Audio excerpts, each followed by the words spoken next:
지금은 단풍의 계절입니다. 거리를 보면은 빨간색, 노란색, 갈색, 사냐를 모든 색감으로 물들이고 있는 그런 계절입니다.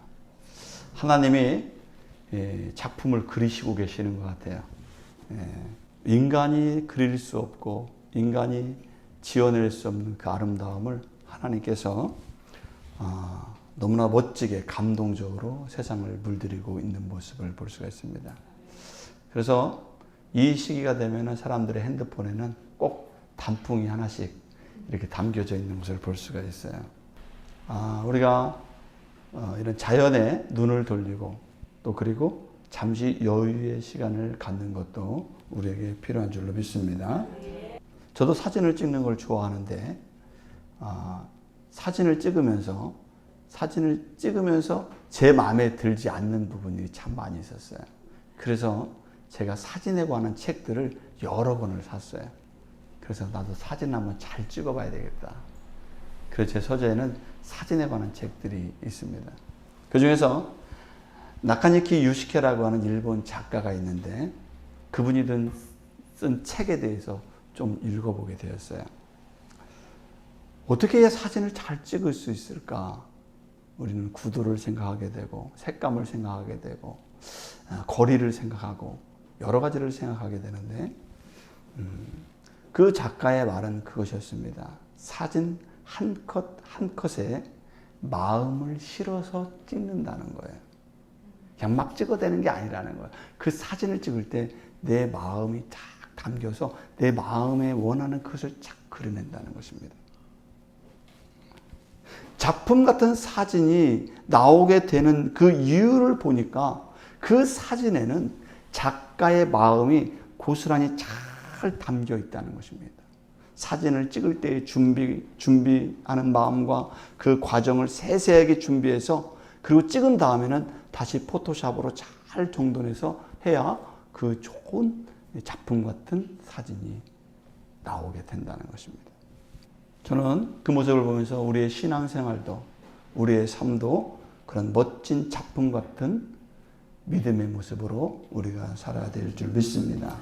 그러기 위해서는 마음을 준비하고 생각의 잘못된 부분을 잘 교정하고 수정해서 더 좋은 작품 같은 인생 또 작품 같은 신앙생활을 우리가 해 나가야 될 줄로 믿습니다. 오늘 본문을 통해서 우리에게도 하나님께서는 더 풍성하고 더 새로운 마음으로 다듬어진 믿음의 모습으로 우리가 인생을 살아가기를 원해요. 나무를 멋지게 조각하듯이 모난 부분을 다 쳐내고 반듯한 모습이 되게 하는 것처럼 하나님께서는 우리의 잘못된 가시 같은 모습들은 쳐내고 삐뚤어진 모습은 바로잡아서 하나님 앞에서 곧게 쓸모있는 제목과 같은 사람이 되기를 하나님이 원하시는 줄로 믿습니다. 그러려면 나에게 제공되시는 하나님께서 나에게 공급해주고 나에게 주시고자 하는 것은 무엇일까요? 오늘 성경에 보면은 주의 성령이 내게 임하셨으니 라고 말씀하고 있어요. 예수님께서는 이사야 선지자의 길을 인용하고 있습니다. 오늘 성경 말씀 중에서 주의 성령이 내게 임하셨으니 라고 하는 부분을 우리가 주목해 볼 필요가 있습니다.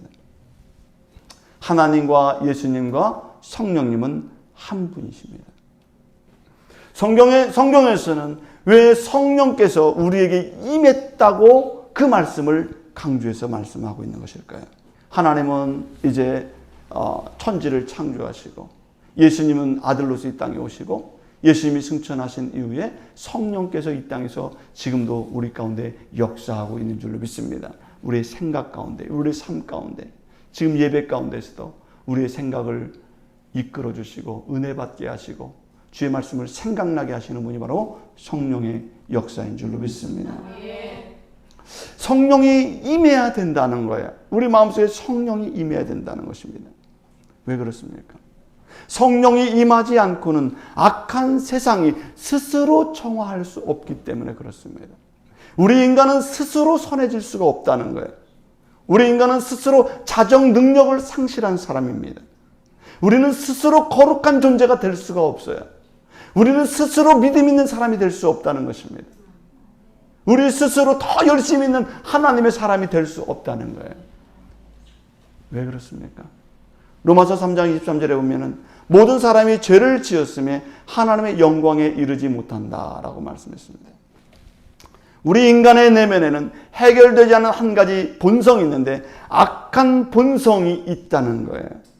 우리 안에 선도 가지고 있지만 우리는 여전히 악한 모습이 우리 속에 있다는 것입니다.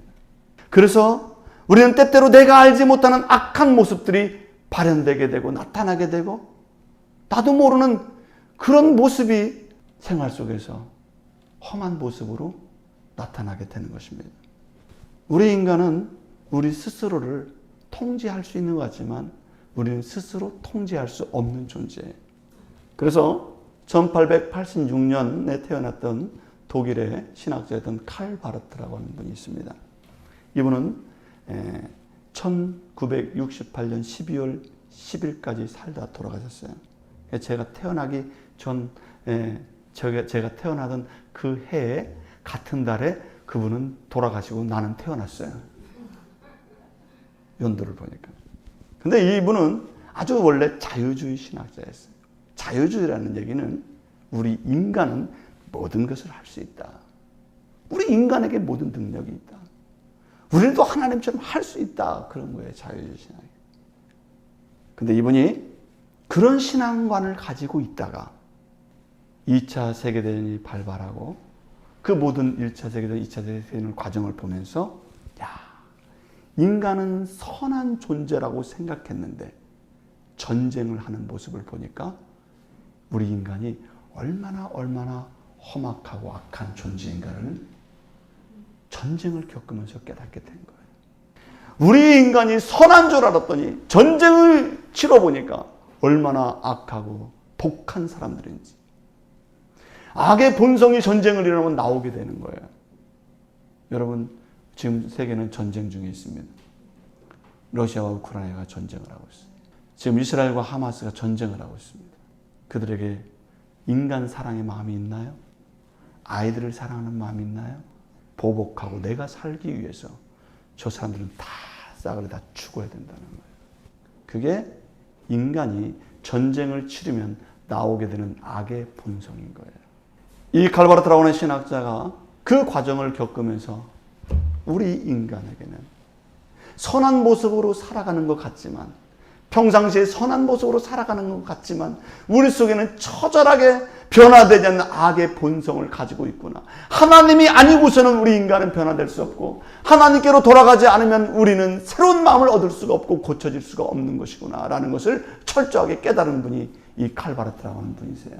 그래서 신중심으로 하나님 중심으로 다시 돌아와야 된다라고 하는 것이 이분의 주장이었던 것입니다. 오늘 성경에도 말씀합니다. 하나님의 영이 이 땅에 오실 때 인간의 마음이 변화될 수 있고 내 마음속에 하나님의 은혜가 함께할 때 성령님이 함께할 때 우리 마음도 아름다운 생각을 갖게 되고 인간다움의 모습을 회복할 수 있다고 하는 것이 바로 성경의 말씀인 줄로 믿습니다. 오늘 이 시대는 성령이 바로 필요한 시대입니다. 성령이 임재하지 않고는 이 사회는 지탱할 수 없고 이 세상은 파괴적일 수밖에 없고 서로가 서로를 죽이고 서로 경쟁하고 서로 비교하고 서로 강탈하고 서로 짓눌러서 위에 서고자 하는 이 세상이 될 수밖에 없다는 것이 하나님의 말씀인 거예요. 우리 안에 모든 사람 안에 성령이 함께하는 사람이 되어야 된다는 사실을 성경으로 우리에게 말씀하고 있는 줄로 믿습니다. 누가복음 4장 1절 이하에 보면 마귀가 예수님을 시험하는 장면이 나옵니다. 예수님조차도 마귀가 시험하고 넘어뜨리고 유혹해서 예수님도 하나님을 떠나도록 만드는 유혹을 하는 게 누구입니까? 그게 바로 마귀라는 거예요. 마귀가 예수님도 시험합니다. 악이 득세하게 만듭니다. 진실과 정의가 통용되지 않는 사회를 만드는 게 바로 마귀가 역사하는 세상인 거예요. 예수님을 잡아서 핍박하고 십자가에서 죽이고 그 거룩하신 하나님을 수용할 수 없게 만드는 게 바로 성경에 보면 마귀라는 것을 말씀하고 있어요. 그런데 주님이 이 땅에 오신 후 어떤 일이 벌어졌습니까? 누가복음 4장 13절에 보면 마귀가 모든 시험을 다 한 후에 얼마 동안 떠나니라 그랬어요. 하나님의 진리의 영이 함께 하시니까 주님이 함께 하시니까 마귀는 떠나가기 시작했다라고 말씀하고 있는 것입니다. 오늘날 우리 사회를 보면 사회적인 혼돈과 사람들의 무절제한 욕심과 비난이 난무하는 상황입니다. 세속적인 욕심과 욕망이 우리의 눈을 가로막고 있습니다. 이러한 모든 것을 극복하기 위해서는 하나님의 영이 함께 해야 될 줄 믿습니다. 하나님의 영이 함께 할 때 우리는 극복할 수 있는 시작점을 맞이할 수 있게 되는 것입니다. 우리는 하나님의 자녀입니다. 요한복음 1장 12절에서 말씀했어요. 영접하는 자 곧 그 이름을 믿는 자들에게는 하나님의 자녀가 되는 권세를 주셨다고 말씀하고 있는 줄로 믿습니다. 오늘 우리들은 하나님의 자녀예요. 하나님의 영에 감동되면 우리의 내면은 바뀌게 될 줄로 믿습니다. 모세는 애굽에서 40년의 시간을 보내게 되었어요. 모세는 혈기가 왕성한 사람이었습니다. 아주 육신적인 사람이었어요. 그래서 자기 마음에 들지 않는 애굽 사람을 쳐서 죽이기도 했습니다. 자기는 인간적으로 살기를 원했어요. 그런데 모세에게 하나님이 함께할 때 그는 인내할 수 있는 사람이 되었고, 참을 수 있는 사람이 되었고, 견딜 수 있는 사람이 되었고, 기다릴 줄 아는 온유한 사람이 된 줄로 믿습니다. 모세의 마음속에 함께하니까 이전에는 내 맘대로, 내 성격대로, 내 성질대로 하던 사람이 참을 줄도 알고 견딜 줄도 알고 인내할 줄 아는 사람으로 변화된 줄로 믿습니다. 하나님의 영이 함께하면은 여호수아 같은 사람은 어떻게 됐습니까? 결단하고 자기 자신을 지킬 줄 아는 사람이 된다는 거예요. 모든 사람이 가나안 땅에 이방신을 섬기려 할 때 여호수아는 뭐라고 고백합니까? 나와 내 집은 여호와를 섬기겠노라고 다짐하고 결심하고 있는 것을 보게 되는 것입니다. 왜 그랬을까요? 그 마음을 누가 붙들고 있나요? 하나님의 성령이 그 마음을 붙들고 있는 줄 믿습니다. 다른 모든 사람들이 다 이방신을 숭배해요. 다른 사람이 세상의 물결 속에 살아가요. 그런데 그 마음을 지키고 있습니다. 하나님의 성령이 여호수아의 마음을 지키고 있는 줄로 믿습니다. 붙들고 있는 거예요. 그러니까 그 믿음과 마음을 견딜 수 있고 참을 수 있고 믿음을 지켜나갈 수 있는 고귀한 마음을 하나님이 주신 줄로 믿습니다. 주의 성령이 베드로에게 함께 했을 때, 하나님의 영이 베드로와 함께 할 때 어떻게 했습니까? 베드로는 그의 입에서 주님을 주로 고백하는 역사가 일어나게 된 줄로 믿습니다. 주는 그리스도시요 살아계신 하나님의 아들이십니다라고 고백을 하게 되는 거예요. 많은 사람들이 예수님을 주라고 고백하지 못합니다. 왜 내 인생의 주인은 나지? 내 마음대로 사는 것이지. 왜 주님이 내 주인이 되시냐? 라고 말하고 있을 때 하나님의 성령이 베드로의 마음속에 임했을 때 베드로는 예수님, 주님이 바로 내 인생의 주님이십니다.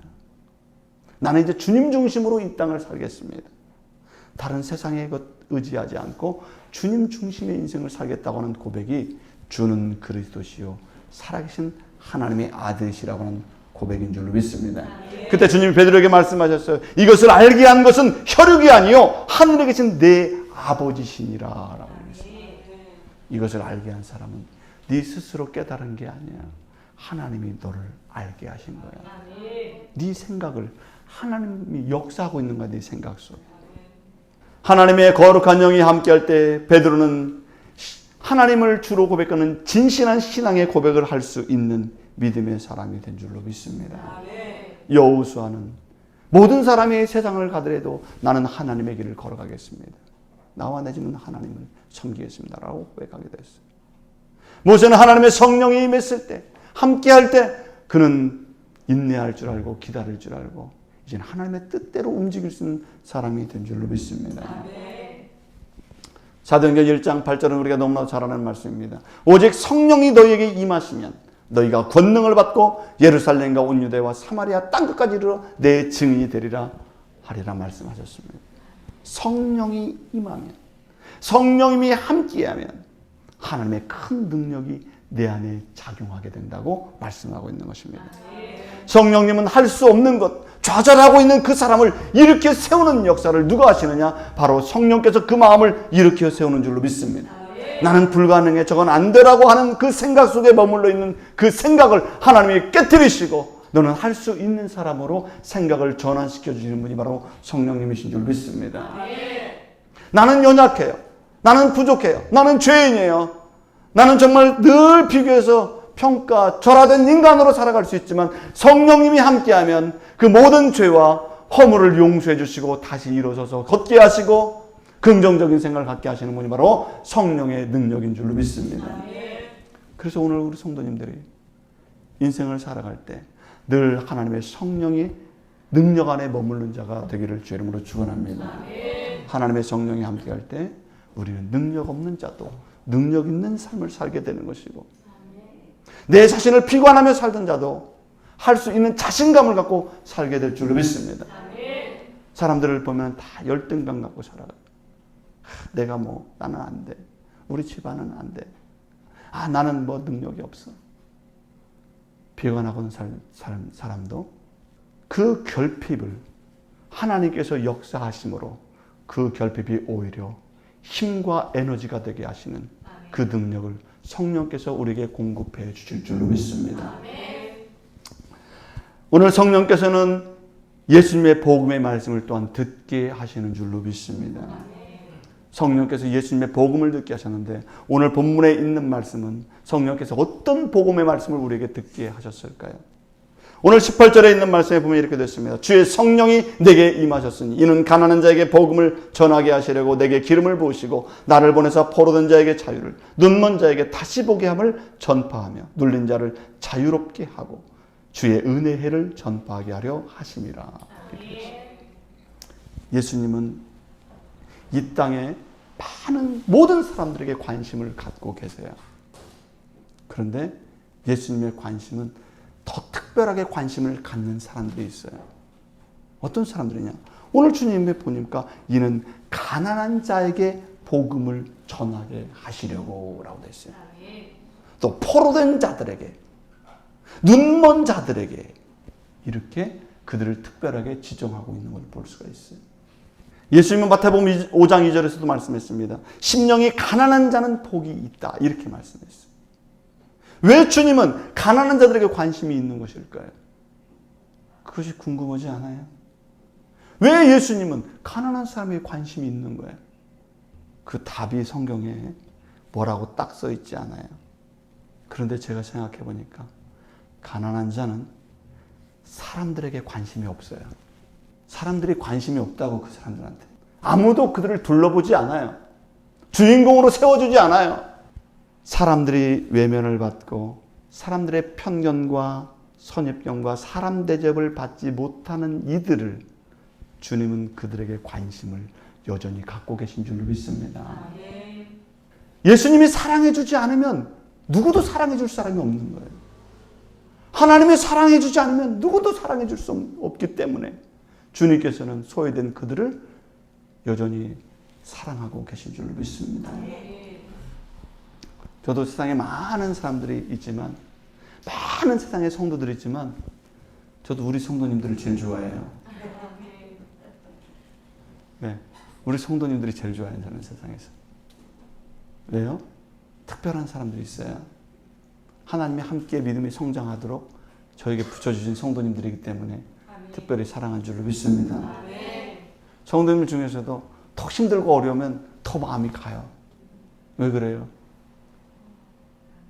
그런 마음을 하나님이 주시는 거예요. 사회의 변두리에 몰려서 자유도 행복도 법적 보호도 제대로 받지 못하기 때문에 공평한 세상에서 누락된 사람들이기 때문에 불균형한 사회와 제도 속에서 불이익을 당하고 있기 때문에 하나님은 내가 그들에게 관심을 갖지 않으면 안 되기 때문에 그들의 소리를 들어주고 그들의 기도를 듣고 38년 된 병자를 만나주시고 눈먼 자들을 고쳐주시고 귀가 들리지 않는 사람들을 치유해 주시고 마음이 상한 자들을 고쳐주시고 받아주시는 하나님의 사랑이 예수님을 통해서 나타나게 되는 줄 믿습니다. 이 세상에서 가장 낮은 곳에 있는 자들을 주님은 사랑하시고 관심을 가져주시는 거예요. 왜 그럴까요? 왜 하나님이 그렇게 하셨을까요? 그 이유는 하나님의 속성이, 하나님의 성품이 케노시스, 즉 비움의 하나님이시라는 거예요. 비움의 하나님. 하나님은 자기를 비우시는 하나님이세요. 자신의 그 하나님의 영광의 그 특권을 내려놓고 이 세상에 내려오셔서 낮은 자를 만나주시는 비움의 마음을 하나님이 갖고 계신 줄 믿습니다. 예수님을 이 땅에 보내주셨어요. 하나님의 그 영광의 자리에서 자기를 비우시고 비움을 실천하기 위해서 몸소 인간의 몸을 입고 이 세상에 오셨습니다. 예수 그리스도가 자기를 비워서 종의 형체를 가지시고 인간의 몸을 입고 오셔서 인간을 사랑하시고 구원하신 사건이 바로 비움의 속성을 가진 하나님의 케노시스 사랑이에요. 그것이 하나님이 우리를 사랑하는 방법인 거예요. 성경에 보면 하나님은 우리를 사랑해 주시고 환대해 주시는 방법이 자기를 비우는 방법이라는 거예요. 오늘 우리가 신앙생활 하면서 하나님이 낮은 곳에서 이 낮은 곳까지 오셔서 우리를 사랑해 주시듯이 오늘 우리들도 우리 주변과 우리 이웃을 환대하는 마음을 가지고 비우는 마음을 가지고 사랑할 수 있는 믿음의 사람이 되기를 주의 이름으로 축원합니다. 환대해 준다. 사람을 환대해 준다. 환대해 준다는 게 무슨 의미일까요? 철학자 데리다라고 하는 사람은 이 환대라고 하는 것, 이거를 탈구축이 정이다라고 하는 말을 사용했어요. 이 말은 뭐냐면 환대라고 하는 것은 나에게 어떤 틀을 정해놓지 않는다 이런 말이에요. 그 말은 또 나는 담을 쌓아놓지 않는다 그런 얘기예요. 사람들을 존중해주고 사랑해주고 그런 것은 내가 담을 쌓지 않는 것이다. 나와 다른 대상, 다른 사람들이 들어오지 못하도록 담을 쌓고 경계를 세우고 법을 만들어서 도무지 나의 그 아성을 무너뜨리지 못하도록 나는 잘 되고 그 사람들은 다 저 밖에 있어야 된다는 그런 잘못된 담을 쌓는 것을 헐어버리는 것이 바로 환대하는 마음이다. 그런 얘기를 했어요. 여러분, 오늘 우리 그리스도인들 중에도 어떤 사람들은 살아가면서 담과 경계가 높은 분들이 있어요. 그 사람 한번 만나려면 막 얼마나 힘든지 몰라요. 그 사람 만나려면 막 자존심이 다 무너져야 그 사람 한번 만나는 경우도 있어요. 예? 막 속상해요. 어떤 사람 만나려면 자존심 다 구기고 가야 돼. 그런 적 있지 않아요? 어떤 사람을 만나려면 마음이 그렇게 편해요. 왜? 담을 무너뜨려 놓은 사람이기 때문에. 보이지 않아. 근데 어떤 사람은 보이지 않는 담을 쌓아서 너무 거북하고 불편해. 근데 어떤 사람은 너무 편해요. 그게 환대하는 사람과 환대하지 않는 사람의 차이인 줄로 믿습니다. 하나님은 우리들에게 어떻게 하십니까? 모든 담을 허물어서 하나님과 우리 사이에 막힌 담을 허물어서 하나님이 우리를 환대해 주시고 사랑해 주시고 성령의 은혜 속에서 우리가 주 뜻 안에서 아름답고 행복하게 살아갈 수 있도록 인도하신 분이 하나님이신 줄 믿습니다. 오늘 우리들도 하나님 앞에서 우리의 막힌 담을 헐어버리고 많은 사람들과 소통하며 그리고 이 땅의 많은 사람들과 은혜 안에서 연결된 믿음의 삶을 지향해 나가기를 주의 이름으로 축원합니다. 오늘 성경에 보면 눌린 자를 자유하게 하고 또 자유롭게 만들어주고 억압에서 풀어주는 일이 얼마나 고귀한 일인지를 말씀하고 있어요. 예수님은 그렇게 눌리고 포로된 자들, 억울한 자들을 풀어주는 일을 한다. 그런 것입니다. 지난번에 솔지가 졸음연주를 했어요. 졸음연주를 해가지고 수원으로 딱 데리고 오려고 하니까 솔지가 안 온다는 거예요. 나도 좀 이제 졸업연주 해니까 놀겠다는 거예요. 나에게 한 3일의 시간을 달라. 놀게. 그래서 제가 어떻게 했겠어요? 안 돼! 가야 되지. 이렇게 하고 싶은 마음이 있었지만은 그래. 너도 4년 동안 수고했지. 네 마음대로 자유의 시간을 가져.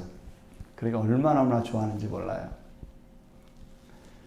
자기의 시간, 자기의 자유로운 시간을 허락해 주니까 그 시간을 나쁘게 쓰는 게 아니라 더 유용하게 쓰고 좋은 관계를 맺고 그리고 더 친분 있는 사람과 시간을 보내면서 좋은 시간을 마련하는 것을 볼 수가 있었어요. 우리는 때로 우리에게도 자유가 필요하고 우리가 억압에서 눌린 곳에서 편안한 시간이 우리에게 필요한 줄 믿습니다. 하나님이 우리에게 그런 시간을 주길 원해요. 예수를 믿는다는 것은 어떤 사람은 예수 믿으면 얼마나 힘든지 몰라 억압이라고 생각해요. 교회 가야 되지 뭐 해야 되지 뭐 해야 되지 뭐 이렇게 생각해요. 그런데 그거 안 하면 어떻게 할 거야? 밖에 나가서 술 먹지 마약하지 뭐 하지 하다 보면 더 나쁜 것을 더 많이 하게 돼요. 우리가 주님 안에서 하나님이 주시는 그 자유의 울타리 안에서 하나님의 주시는 놀라운 은혜의 삶을 누리시기를 주의 이름으로 축원합니다. 오늘 성령님께서는 또한 마지막으로 우리에게 뭘 주신다고 했냐면 은혜의 해를 주신다고 말씀하고 있습니다. 19절에 있는 말씀에 보면 주의 은혜의 해를 전파하게 하려 하심이라 그랬습니다. 이것은 자유의 개념이에요. 하나님은 우리를 억압하시는 분이 아니십니다. 하나님은 우리를 힘들게 하시는 분이 아니세요. 뭐라고 했습니까? 은혜의 해를 전파하게 하려 하심이라 그랬습니다. 이 은혜의 해는 이스라엘은 49년이 되면 50년째가 바로 희년이에요. 희년은 50년마다 돌아오는 특별한 해입니다. 그래서 희년은 히브리어로 요벨이라고 하는데 이 요벨이라고 하는 단어의 의미는 뿔나팔이라는 의미를 가지고 있어요. 뿔나팔과 희년과 무슨 상관이 있을까? 요벨이라는 것은 뿔나팔이라는 의미를 가지고 있는데 이 50년째가 딱 되는 날 어떤 일이 벌어지냐면 그 긴 뿔나팔로 나팔을 분다는 거예요. 오늘 희년의 날이 시작되었다. 큰 나팔이 불러진다는 거예요. 50년째. 그럼 50년째 되는 그 날은 자유가 선포되는 해인 것입니다. 그냥 자유롭게 놀아라 그런 해가 아니에요. 50년이 되는 날 예루살렘 성에서 저 뿔나팔 소리가 들려옵니다. 그 뿔나팔 소리에 가장 행복해하는 사람들이 있어요. 어떤 사람들이 가장 행복해하느냐? 새벽부터 그 뿔나팔 소리를 기다렸던 사람들이 있습니다. 누구일까요? 집도 없고 지금 종 생활을 하는 사람들이 가장 행복한 기다리는 소리가 그 뿔나팔의 소리였어요. 왜냐하면 하나님께서 50년이 되는 때에는 뭘 해주라고 그랬냐면 노예들의 끈을 다 풀어주어라 그런 거예요. 그 사람 50년 동안 노예 생활했으면 그 사람 이제 자유인이 되게 하라 그런 얘기예요. 그러니까 노예했던 사람이 얼마나 좋겠어요. 그죠? 종살했던 사람이 그 어떤 사람도 종을 둘 수가 없는 거예요. 그때는 자유롭게 해주라 그런 거예요. 그 사람 이제부터 종이 아니라는 거예요. 그동안 토지를 많이 모았던 사람이 있을 거 아닙니까? 부동산 투기에서 돈을 많이 번 사람 있잖아요. 여러분들 열받아 있잖아요. 많이 투기를 못해서 땅 못하시는 분들 얼마나 열받아. 예? 50년이 되면은 하나님께서 그 토지를 다 돌려줘라. 그런 거예요. 네가 샀던 토지 다 돌려줘라. 별로 안 좋아하시는 것 같아요. 다 돌려줘라. 왜 그러느냐? 네 토지가 아니라는 거야. 그 토지는 네 토지가 아니다. 그 토지가 원래 네 토지라고요? 하나님의 토지였다. 네 게 아니었어. 하나님 거야. 그러니까 다 돌려주는 거야. 다시 시작하는 거야. 리셋해라는 거야. 리셋. 그 사람도 네 종이었지만 네가 돈을 주고 샀지만은 그 종은 네 게 아니라는 거예요. 누구의 자녀예요? 하나님의 자녀라는 거예요. 그도. 사람이고 하나님의 자녀이고 내가 만든 고귀한 사람이기 때문에 그에게 자유를 주라. 그러니까 50년이 되는 때가 되면 뿔나팔 소리를 들으면 모든 사람들이 희망이 생기는 거예요. 성령의 은혜의 소리가 들려오는 거예요. 하나님께서 주시는 하나님의 삶을 실천하는 것입니다. 그런데 놀라운 것은 종들만 좋아하는 게 아니에요. 땅을 다시 돌려받은 사람들만 좋아하는 게 아니라 하나님의 말씀을 실천하는 모든 사람들에게 기쁨의 해가 바로 희년인 줄로 믿습니다. 돌려주는 사람도 기쁨이 드는 거예요. 돌려줄 수 있으니 얼마나 좋은 것입니까? 나눠줄 수 있으니 얼마나 좋은 거예요. 그게 바로 모두에게 희년인 거예요. 기쁜 해인 거예요. 그게 성령께서 우리에게 임하시면 모든 사람들이 자유롭고 원주인이든 다시 돌아가는 사람들이든 50년의 해방의 해를 만나서 모든 사람들이 환희와 축제의 날을 맞이하라 라고 하는 것이 하나님의 레위기의 말씀인 줄 믿습니다.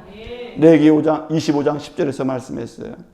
이 신년이라고 하는 것은 환희이며 축제이고, 그래서 모든 사람들이 뿔나팔 소리를 듣고 하나님의 아름다운 삶을 구축해 나가라고 하는 의미로 우리에게 말씀하고 있는 것입니다. 사랑하는 성도 여러분, 성령이 우리에게 임하시면 우리의 생각이 바뀌게 될 줄 믿습니다. 우리의 가치관이 바뀌게 될 줄 믿습니다. 그것은 하나님이 주시는 가치관으로 바뀌어지는 생각이에요. 그동안 우리가 세상의 소리, 세상의 관점, 세상에 주는 생각 속에 우리가 머물러서 그 안에서만 생각했다면 이제는 성령님이 함께 하심으로 말미암아 내 생각과 내 인생의 방향이 주님 안에서 변화되는 새로운 믿음의 삶의 형태가 나타나기를 주의 이름으로 축원합니다. 기도하겠습니다.